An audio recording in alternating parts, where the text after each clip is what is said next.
लोगों ने मजाक उड़ाया, कहा बैटरियां बनाना एक चीज़ है, कारें बनाना बिल्कुल अलग। लेकिन वांग ने अपनी मर्सिडीज़ को अलग किया, उसकी टेक्नोलॉजी सीखी और सस्ती लेकिन प्रीमियर कारें बनाई। 2005 में BYD F3 लॉन्च हुई। कम कीमत, शानदार फीचर, चीन का मार्केट इसे हाथों हाथ ले गया। लेकिन 2008 में BYD की पहली हाइब्रिड कार F3DM लॉन्च हुई और इसी साल आलमी मालियाती बहरान ने सब कुछ हिला दिया। 2008 का मालियाती बहरान BYD के लिए एक डरावना ख्वाब था। शेयर मार्केट्स गिर रही थी, कारों की मांग खत्म हो रही थी। वांग के दफ्तर में खामोशी थी। लैपटॉप पर BYD के गिरते शेयर सुर्ख रंग में चमक रहे थे। हर तरफ मायूसी थी, जैसे ख्वाब टूटने वाले हों। लेकिन उसी लम्हे एक शख्स ने BYD में वो देखा जो कोई न देख सका। वो थे वॉरेन बफेट, दुनिया के सबसे बड़े सरमायाकार। उन्होंने बहरान के वक्त BYD के 10% शेयर $230 मिलियन में खरीदे। बफेट ने कहा, मुझे इलेक्ट्रिक कारें समझ नहीं आती, लेकिन मुझे वांग पर यकीन है, वो थॉमस एडिसन जैसा है। इस सरमायाकारी ने BYD को आलमी मीडिया की सुर्खियां बना दी। ये एक उम्मीद की किरण थी जो तारीकी में चमकी। वॉरेन बफेट के दाव ने BYD को नई जिंदगी दी। 2010 में BYD ने अपनी पहली मुकम्मल इलेक्ट्रिक कार EV6 लॉन्च की, जो चीन में हिट हुई। लेकिन इसकी कामयाबी ने एक शख्स को परेशान किया, एलन मस्क। जब मीडिया ने BYD का मुवाजना टेस्ला से किया, एलन मस्क ने BYD का मजाक उड़ाया। क्या आपने इनकी कारें देखी हैं? कोई जिद्दत नहीं, लेकिन वांग खामोश रहे। उन्होंने अपनी कारों के डिज़ाइन बेहतर किए, बजट से प्रीमियम तक नई रेंज लॉन्च की।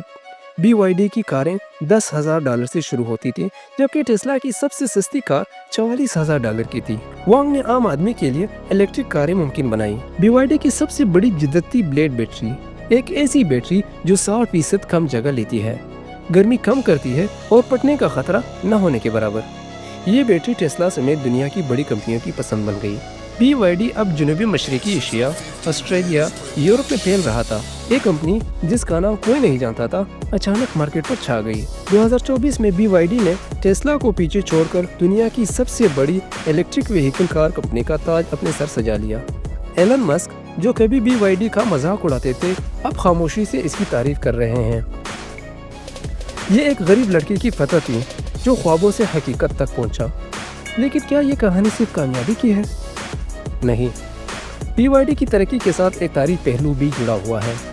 चीन की सरकारी सब्सिडीज और सस्ती लेबर ने BYD को ये मकाम दिया। लेकिन इस पर इल्ज़ामात हैं कि चीन दूसरे ममालिक की टेक्नोलॉजी चोरी करता है। BYD पर भी इल्ज़ाम लगते हैं कि वो बड़े ब्रांड्स की कारों से टेक्नोलॉजी कॉपी करता है। क्या ये अखलाकी है? क्या एक गरीब लड़के की कामयाबी इसे जवाब देती है? और फिर चीन अमेरिका तिजारती जंग। BYD अमेरिकी मार्केट में दाखिल नहीं हो सकता। अगर ये पाबंदियाँ न होती तो क्या टेस्ला वाकई BYD के सामने टिक पाती? ये सवाल हमारे दिलों में गूंजता है। BYD की कहानी एक यतीम लड़के की मेहनत की दास्तान है, लेकिन ये हमें एक बड़ा सवाल भी देती है, क्या हमारे मुल्क में भी कोई वांग पैदा हो सकता है? हमारे गांव देहातों में कितने बच्चे हैं जो भूखे सोते हैं लेकिन ख्वाब देखते हैं? क्या हमारा निज़ाम इन्हें मौका देता है? BYD की कहानी सिर्फ एक कंपनी की नहीं, बल्कि एक ऐसी शख्स की है जिसने नामुमकिन को मुमकिन किया। लेकिन इस कामयाबी के पीछे एक कीमत भी है, अखलाकी सवाल, टेक्नोलॉजी की चोरी के इल्ज़ामात और अलमी तिजारत की पेचीदगियाँ। ये कहानी हमें सिखाती है कि ख्वाब देखना काफ़ी नहीं, इन्हें पूरा करने के लिए हिम्मत, कुर्बानी और अखलाकियात की ज़रूरत होती है। BYD की कहानी हमें बताती है कि ख्वाबों की कोई हद नहीं। वांग चुआनफू ने एक गरीब गाँव से निकलकर दुनिया को फतह किया, लेकिन इस सफ़र में इसने क्या खोया, क्या पाया, ये फैसला आप पर छोड़ता हूँ। ये कहानी मुझे एक कंपनी की नहीं, बल्कि हर इंसान की है जो अपने ख्वाबों के लिए लड़ता है। इस डॉक्यूमेंट्री को बनाने में हमारे दिल की गहराइयों से मेहनत शामिल है। अगर ये कहानी आपके दिल को छू गई तो इसे शेयर करें और चैनल को सब्सक्राइब ज़रूर करें। आपका ताउन हमारी हौसला अफजाई करती है। शुक्रिया।